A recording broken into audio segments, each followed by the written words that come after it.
Spencer Rattler earns his opportunity to be the Saints' preseason starter this weekend, and that was before he lit it up during a 66-play scrimmage on Friday. We got all that and a little bit of lanyap for you on today's episode of Locked On Saints.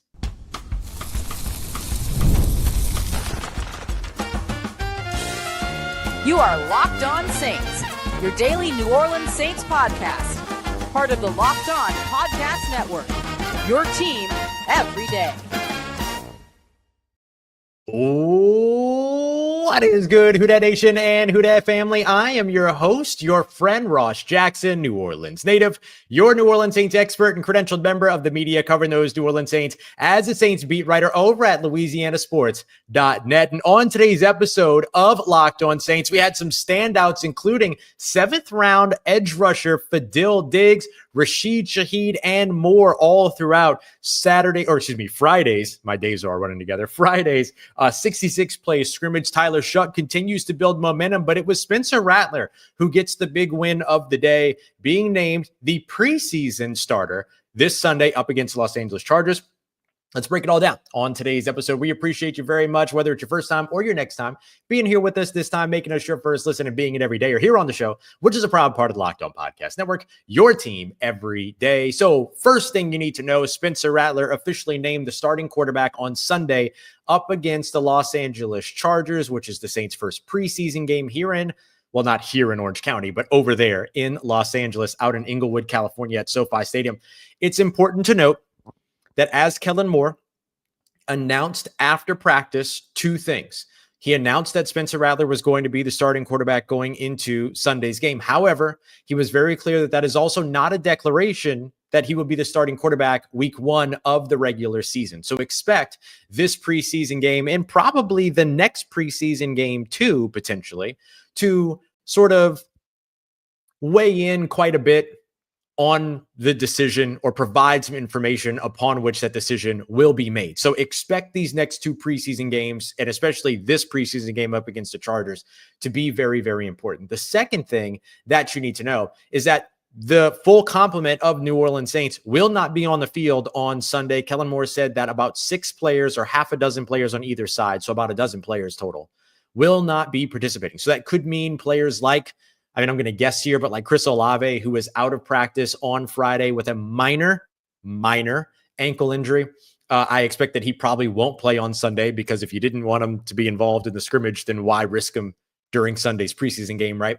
So he's a guy that you probably aren't going to see play. There will probably be other guys like Juwan Johnson and others that you might not see take snaps. Rashid Shaheed might not take snaps, I would guess. But without trying to run through the whole roster and trying to guess the 12 players that aren't going to see some action, do expect that you won't see a few starters, but you will see, it sounds like, a good portion of starters going in through here. And there's also some guys that are probably amongst that half a dozen on either side that aren't even starters that might not play. You think about guys like Landon Young, who missed practice. They're evaluating to see if he's going to be available on Sunday. Wide receiver Chris Tyree's dealing with some stuff. There's been some illness for guys like Rico Payton, as well as Brian Brzee. So that will be a thing. But just keep in mind that there won't be a full complement of players all throughout this preseason game. So, but the bottom line here is that Spencer Rattler is going to be the starting quarterback for this preseason week 1. Tyler Shough will be the second quarterback, and then Jake Haener will be the third quarterback.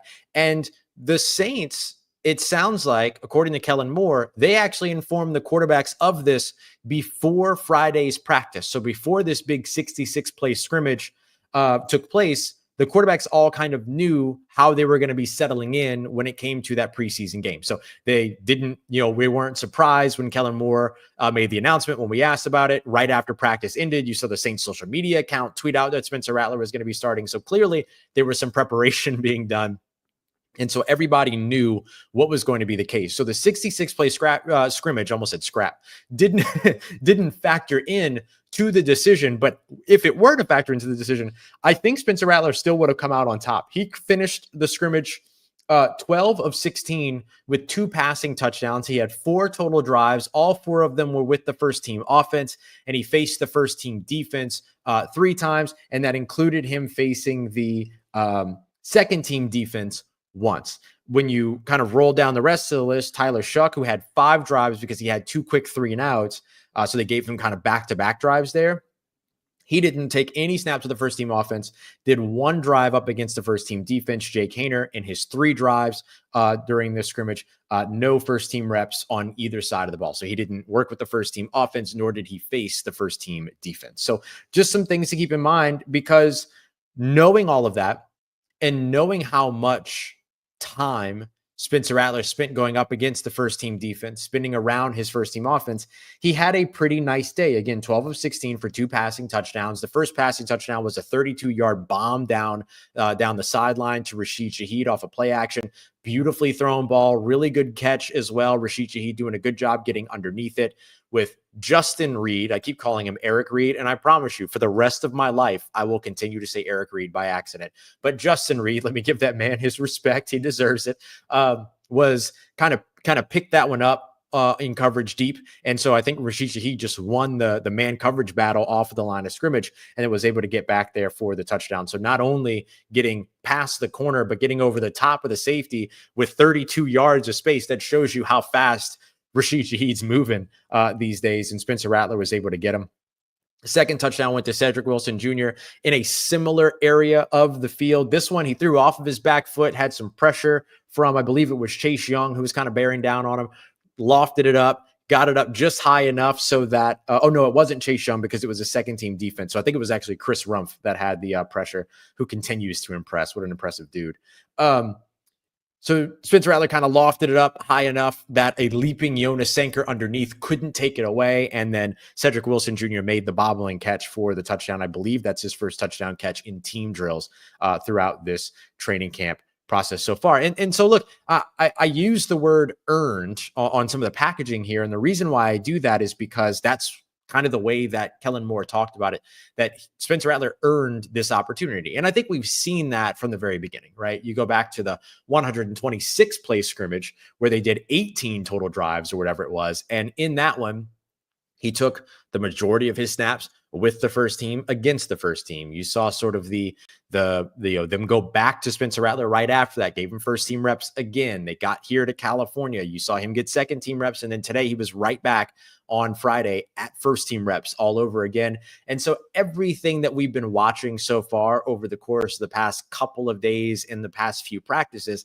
kind of indicated 2 things. It indicated that Jake Haener was kind of clearly being phased out a little bit of the quarterback battle, and that this quarterback battle was being focused to Tyler Shough as well as Spencer Rattler, and that Spencer Rattler was kind of the leader in the clubhouse because he continuously gets the first team reps. He continuously gets the majority of the work, things like that. And so I think that this appointment of him being the starting quarterback for this preseason game, right? We're just talking about the preseason game, not the regular season yet, but for this preseason game against the Chargers is a good thing that Spencer Rattler should be excited about, but is also kind of like, at the same time, yeah, like we all saw that coming, you know what I mean? Because of the performance that he has had. He's been on, he's done pretty well. He was the first of these quarterbacks to get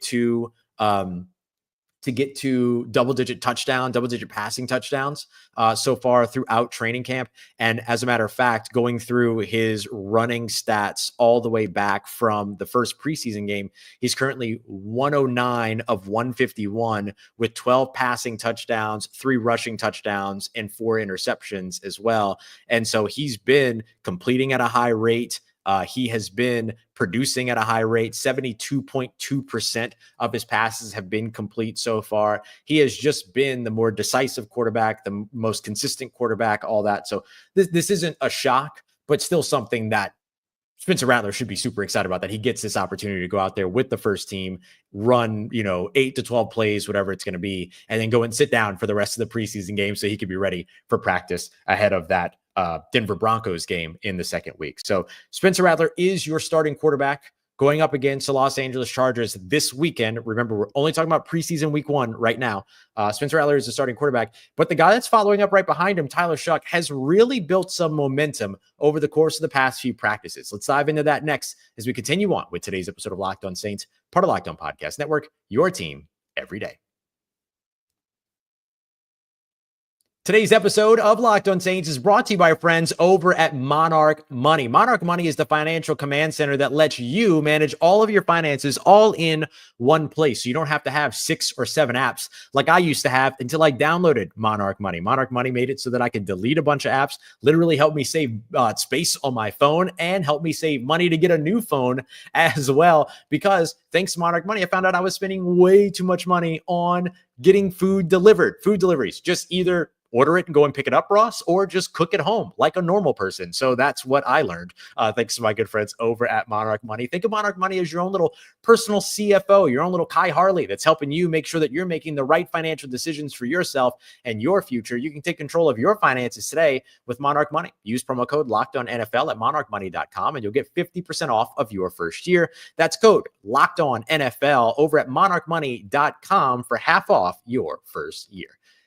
This show is sponsored by and brought to you by and presented by Yahoo Fantasy. Are you playing Yahoo Fantasy this year? You should be. I am, and you should be too. Whether it's your first time or you're a veteran that's making your millionth league, you're going to find everything that you need over at Yahoo Fantasy. They have those new different features that they've been dropping a bunch that are super, super exciting. Every week, you can find a bunch of different things that are going on over there. They've got updates that just keep rolling out. So make sure you're keeping up with it. Because right now, to celebrate 28 years of fantasy football greatness, Yahoo Fantasy is dropping 28 new features over 28 days throughout August. To kick it off, they just dropped the Yahoo Fantasy Guillotine Leagues, a killer new way to play fantasy football over on Yahoo, where the lowest scoring team gets eliminated each week until one team is left standing. With the season right around the corner, now's the time to get your league together and give this new mode a try. If you're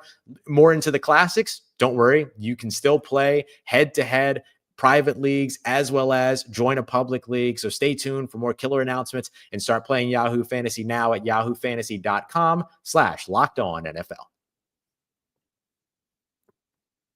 All right, family. Tyler Shough has built some momentum here over the course of the past few practices. He's been pretty impressive. He's been a little bit more decisive over the course of the last few practices. He has made sure that he's been able to get out there and make his decisions a little bit more quickly. He's being a little bit more aggressive. He's developing some more chemistry with the players that are around him. And so far, it's showing, and it's showing well. So I wanted to highlight that for you because he had a pretty strong day today, completed 10 of his 14 passes, threw a really nice touchdown to Kevin Austin Jr., where there was some pressure around the edge, stepped up into a clean pocket up the middle, and then was able to deliver a pass on a strike to Kevin Austin Jr. with Justin Reed in coverage. And this was against the first team defense. He had Chase Young giving pressure around the corner and everything. And even on his way down for that drive, he had a completion to Clyde Edwards-Helaire when he kind of sidearmed a pass out of play action. He had another completion to Dante Pettis, another completion to Trayton Welsh, where he scrambled left and then found Trayton Welsh in the middle of the field. He had a very strong day. And he's had a few very strong days. Like, he's been able to stack some things over the course of the last little bit. He's now, in terms of his running total, he's now sitting with 90 completions out of 149 passing attempts. He's got 7 passing touchdowns as well as 5 interceptions. And so he is just kind of, as well as a rushing touchdown now. And so he is in a really, really good sort of trajectory, I would say, to be able to continue to develop. I don't know that he's going to compete and steal away, a starting opportunity that looks like it's in line for Spencer Rattler, but he certainly has shown growth. And I think for the Saints, that is a big deal. That's something that you absolutely want to see from him, because if you weren't seeing that from him, that would certainly be pretty concerning. And so the Saints have been able to avoid that thus far and have been able to help and make sure that he is kind of getting things under his belt. I asked him a little bit about some of the places where maybe he felt like he's grown the most over the course of the past few practices. And one of the things that he mentioned was like blitz identification. And I think we saw a little bit of that here during this practice on Saturday, this scrimmage on Saturday, because he did a really good job before the snap, reading out, understanding kind of where pressure might be coming from, all those pieces, and then making those adjustments, getting the ball out, and being able to pick up some yards because of that as well, right? If you understand where the pressure is coming from, you know where there might be an open area in the defense, especially when you're going up against a zone defense. And so being able to kind of make those decisions quickly and be able to get the football out and all that, like that's a really, really good situation for him so far in terms of the comparisons for what we saw earlier, where he was holding on to the football and scrambling during like 7-on-7 drills, which is not necessarily what it is that you want to be seeing from this quarterback at this point. Like you want to see him getting the ball out. You want to see him taking risks and all of those other things. And to be able to kind of see all of that start to finally come together for him has been really, really good to see. And it gives you an opportunity to kind of understand what it is that the Saints have seen in him, right? Why the Saints went out and drafted him, what it is that they really liked that they saw him in him, all those other things. You'd like to see his completion percentage pick up even in the last 3 practices or 4 practices since going back to that scrimmage. He's completed just 23 of 41 passes over the course of those practices with the quick math that I was able to just do. But I mean, once that kind of starts to fall into place to where maybe some of those passes are, whether it's better located or whether it's in, more in rhythm, whatever it might be, that's a situation where maybe you can see his game just continue to grow. But right now, to see him getting away from the risk aversion and taking some of those risks, being a little bit more aggressive, that's good. And look, even if you're somebody that wants Tyler Shough to not be the starter and you want Spencer Rattler to be the starter, which I'll never understand it. I don't know why we have to have the loyalties here. They play for the same team, right? And so, but anyway, I do think that the better that Tyler Shough is, the more he competes, the more that Spencer Rattler has to compete, the more he develops. And because of the more that he's competing, the more that Tyler Shough competes, the more he develops. And these guys kind of help to push each other's development. That's a really good situation for New Orleans. One of the first things that we ever said coming into this quarterback battle here on the show is that the best possible scenario for New Orleans is that one of them wins the job, but that neither of them lose the job, meaning that both perform well, that both are kind of showing you from practice 1 to practice 13 growth, and that both of them are pushing each other to grow, and that the decision is as hard as possible for this team to make that decision. That to me is the best case scenario for New Orleans. It's why it's why the sort of like battle part of it is only really a part of it, right? It legitimately is only a part of it. Like the competition is one thing, but the camaraderie, the challenge, the competition, like the friendly competition, the development, right? The back and forth, the one-upness, whatever, I just made that up. But all of that, like that kind of stuff that's what you want to see in this situation. And I think that we're finally starting to see some of that here. Does it mean that either one of these guys is going to lead this team to a Super Bowl at some point during their rookie contract or during the next 5 years? No, it doesn't mean that. And it doesn't have to mean that. What matters is who's on the roster right now. And if those two guys continue to push one another and continue to develop and continue to compete and continue to try to one-up one another, all those other pieces, like that is, to me, the best case scenario for the New Orleans Saints. So far, I think we're seeing a really good situation here for Kellen Moore and his young quarterbacks. Now they just got to see whichever one of them ends up being the best option.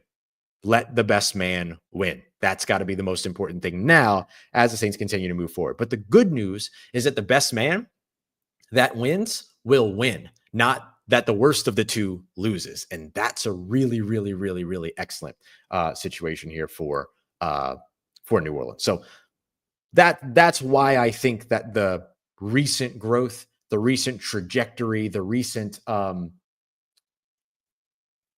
rhythm, growth, comfortability, whatever it is that you want to put on it, right? The recent steps forward for Tyler Shough are important, not just for Tyler Shough, but honestly, they're important for Kellen Moore and they're important for Rashid Shaheed as well. All right, coming up next, let's move past the quarterbacks for a second. I want to tell you about at least 4 more standouts from this practice, starting off with another rookie edge rusher that is absolutely pulling it together and flashing at the right time. We got that coming up for you next as we continue on with today's episode of Locked On Saints, part of Locked On Podcast Network, your team every day. Today's episode of Locked On Saints is brought to you by 5 Hour Energy. A lot of people think that I crush a 5-hour energy right before I start these shows because of the amount of energy that I have during these shows. But believe it or not, I don't. I save my 5-hour energy for the golf course or for a second show in the day. And 5-hour energy is absolutely awesome in helping you make sure that you are maybe taking that really strong start to your first 9 and making sure that it's there for the back 9 as well. So if you go to 5hourenergy.com today, here's what you're going to find. You're going to find the 5-hour energy transfusion shots, which you love on the golf course, your favorite drink, transfusion, minus the alcohol, with all that bold grape, ginger, and lime flavor. You're going to find it all in one quick energizing shot. So again, head over to 5hourenergy.com today. That's the number 5hourenergy.com. You can use the promo code LOCKEDONGOLF to receive 20% off of your order. That offer is valid only until September 30th on one order, and it cannot be used with other promotions, and the code is not good on subscription orders. So whether you're meeting up with friends or you're trying to turn 18 holes into 36, get the energizing boost that you need to power through. Order your transfusion shots today at 5hourenergy.com. Let's get it, Who Dat Nation. There were several standouts amongst the really fun 66 play scrimmage on Friday, or Friday? What day is it? Friday. Yeah, on Friday. And I'm going to take a sip of coffee. I know it's 8:53 Pacific time, but I'm having a sip of coffee because I can't remember what day it is. And so that means Ross needs the center. So a couple of standouts for you that I thought performed really well all throughout this scrimmage. The first of which was Fadil Diggs. Fadil Diggs, the 7th round draft pick, was excellent during this practice. I had him charted with 2 sacks. In fact, a lot of the media had him charted with 2 sacks. And also I had him with an extra pressure and maybe even another pressure as well. Fadil Diggs was outstanding. And he wasn't getting those pressures going up against a 3rd-team offensive line. He has moved up to the 2nd-team defense and got pressures going up against the 2nd-team offensive line. And so for me, the thing that I really like about that is that is yet another edge rusher that's standing out. Chase Young has had a strong camp. Carl Granderson has had a strong camp. Cam Jordan's had a strong kind of latter part of camp. They've kind of been mixing him in a little bit more. He had a really nice day today, actually, Cam Jordan did. Jasheen Davis, the undrafted free agent, has looked really good. Chris Rumph has had an awesome camp so far. And now Fadil Diggs is catching on and is really flashing kind of at the right time. And so this is a really, really, really good situation for New Orleans, where you've got potentially 6 different edge rushers that are vying for a roster spot. Now, I've spoken in the past about how Isaiah Foskey hasn't really turned the corner the way that we expected him to turn the corner. I think this preseason game is going to be really important for him. He did have a couple of pressures on this Friday scrimmage that I think are worth mentioning, right? So is he starting to turn the corner? Is it starting to happen? We don't know. We got to wait and see when he gets his opportunities in the preseason. But the more edge rushers that flash, the more edge rushers that show production, the more edge rushers that develop, the better for this New Orleans Saints team. Much like the quarterback side, right? You don't want the quarterbacks to not develop, right? You want them to develop. You want the edge rushers to develop as well. And so I think that we're seeing that. But Fadil Diggs is so much fun to watch because he can win so many different ways when he's putting it all together. And so he has the ability to win with speed, just like Jasheen Davis does, but he also kind of has a little bit of this bull rush ability. He doesn't mind taking contact and losing on the first. Like if he loses on the first move, he's always got a second move. And so I think that that's the other thing that has been really, really great to see so far. Is how Fadil Diggs has kind of put it all together here throughout camp. So that was really, really, really excellent to see from Fadil Diggs. So he was definitely one of the standouts today. One of the other standouts was Rashid Shaheed. And honestly, like I know that when it comes to Rashid Shaheed, that's not really a surprise, but Rashid Shaheed has looked so good all camp that I can't do anything but wonder if he stays healthy in 2025, if he becomes 1,000-yard receiver and enters sort of that NFL stardom. I think he's got everything that he needs. He has the downfield ability, but he also has the ability as a returner to put the ball in his hands in the short area and allow him to go and pick up yards after catch. The NFL loves that. Kick returns, punt returns. He's been doing it since he got drafted, or not drafted, I'm sorry, but since he signed as undrafted free agent. He was a first-team All-Pro and Pro Bowler just 2 seasons ago. 2023 because of his return ability. And so you put all that together with this great, personable, infectious personality that he has, and he's got everything he needs to be a star. I've said it before and I'll say it again. I know you know I'm going to say it. Feel free to say it with me, but we have to respect Rashid Shaheed's gangsta. Like, it's that simple when it comes to him. And so I'm very high on what we've seen from him so far and how that will translate to this 2025 regular season. I think if he's healthy and he stays on the field and he does what we're seeing here in practice, I really, really think that that Rashid Shaheed is in for a really good season, a really big season here in 2025. Jaylan Ford, the young linebacker who had probably one of his best practices as a pro on Thursday, followed it up with another strong practice on Friday. I thought that he looked pretty good as well. Had a great tackle for a loss where he crashed through the offensive line. And okay, so actually here's the thing about this play is that it actually, like, remember, these are scrimmages, right? So these are game situations. So here's what happened. It was a 3rd and 2. And this was with Jake Haener with the third team. So it was third team offense versus third team defense. I'm kind of setting the scene here a little bit, but I promise I'll get to it. Haener turns around. He hands it off to Velus Jones Jr. in the backfield. And immediately upon the handoff, Jaylan Ford just blows up the play and has this huge tackle, loss of 4. And so they go from a 3rd and 2 on the 22 to a 4th and 6 on the 26. And what that does is that it forces a 44-yard field goal, which was missed. So Jaylan Ford, in this quote-unquote game scenario, right? This was a time where they were doing a 2-minute drill. This was end of half 2 minutes. So you're probably driving, trying to either kick a field goal to tie up the game, or sometimes they run those scenarios where you're taking the lead, whatever it might be. But in that scenario, he kept 3 points off the board by getting into the backfield and getting a tackle for a loss. There were about 40 seconds left on the clock. So at the same time, he would have also put the ball back in the hands of his quarterback at the 34-yard line with an opportunity to go out there and pick up 15, 16, 20 yards and turn it into a potential field goal going the other way. So that's what I mean. Like context is so important when you're watching training camp. It's hard because you're not actually seeing a score. You're not actually seeing a scenario and all those other things.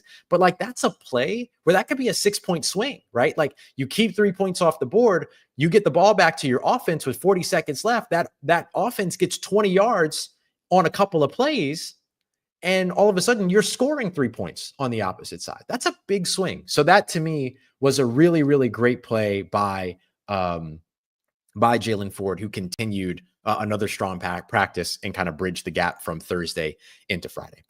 Last one that I wanted to highlight as a standout is Brandin Cooks. We haven't seen a ton of Brandin Cooks. I think they've been kind of like, they know what they're going to get from Brandin Cooks. They know how Brandin Cooks fits in this offense. Brandin Cooks knows what he's doing. No need to overwork it. They kind of did that with Demario Davis and Cam Jordan, but really during this scrimmage, all three of those guys kind of got worked in a little bit more. So with that, there were a couple of throws from Spencer Rattler where he was so early in anticipating the throw that by the time that Brandin Cooks came out of his break, the ball was like 3 feet in front of his face. And he just had to have quick hands, stick up there and like snap catch the football as best as he could. And there were about 3 times that happened. And Cooks caught all 3 of them things. And this is where I think that Brandin Cooks can be really valuable. Do I think that Brandin Cooks is going to be this big, deep downfield threat like he was the first time that he was in New Orleans? Not necessarily. But do I think that he's a guy that can go out there, deploy from the slot, run some routes, deploy from the outside, run some short routes, and then go ahead and pick up some tough yardage for you? 100% yes, I do. Because I think that Brandin Cooks, with all of his years of experience, is one of the only guys on this team that could have made the catches that we saw him make on Friday. And I'm not trying to over-exaggerate this to say that he's going to be an all-pro or a pro bowler or that they're going to win the Super Bowl because of Brandin Cooks' catches and things like that. But what I do think is that like I think that he has some of the best hands on the team. There's no doubt about that. And I think that his ability to kind of understand, okay, coming out of this break, the ball might be there, and just the veteran presence of that was a really good example of the ability to be able to go out there and make some of those plays. So That's where I think that Brandin Cooks could be really, really valuable to this team. All right. Those are the standouts. Let me tell you who struggled a little bit.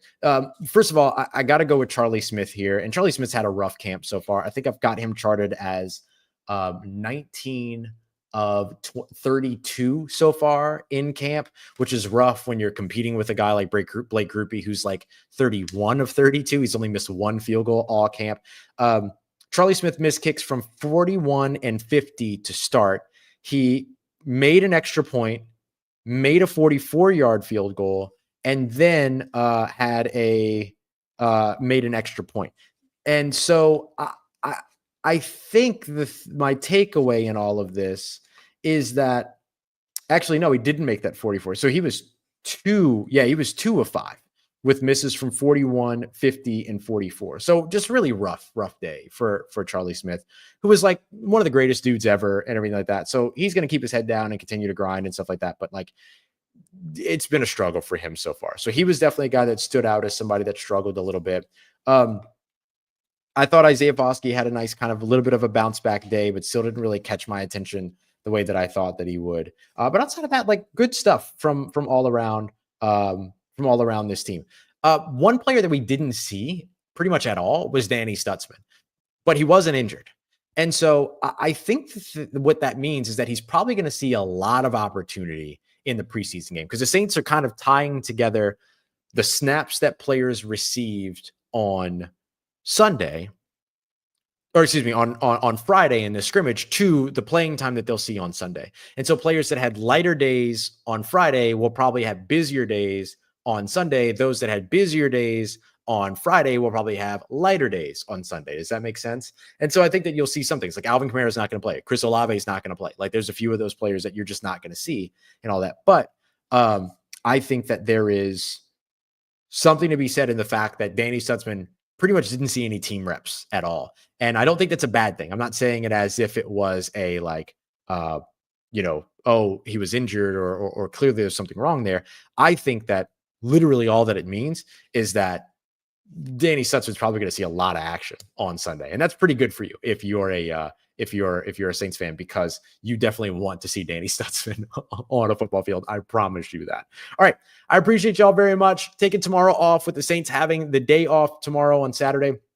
And so we'll be back with our post-game show on Sunday. Dylan and John will be live after Sunday's game for the Saints squad. Then I'll come back and I'll probably be a part of that like later on in the second half from SoFi Stadium, but then I'll go live from SoFi Stadium as well. And then we'll follow up Monday through Friday as we typically have, continuing to give you those 2 days on practice days next week, which we'll get an announcement on later on. So we appreciate you very much as always for making us a part of your day, part of your routine, for saying yes to me and the show. If you see me, please say hi. If you need anything else around your New Orleans Saints in between these episodes, make sure you follow me on your favorite social media at Ross Jackson, NOLA. Hit me up. Let me know what family's doing. Let me know how you living. Let me know how you momming them. And trust Who Dat Nation. I'll holla at you.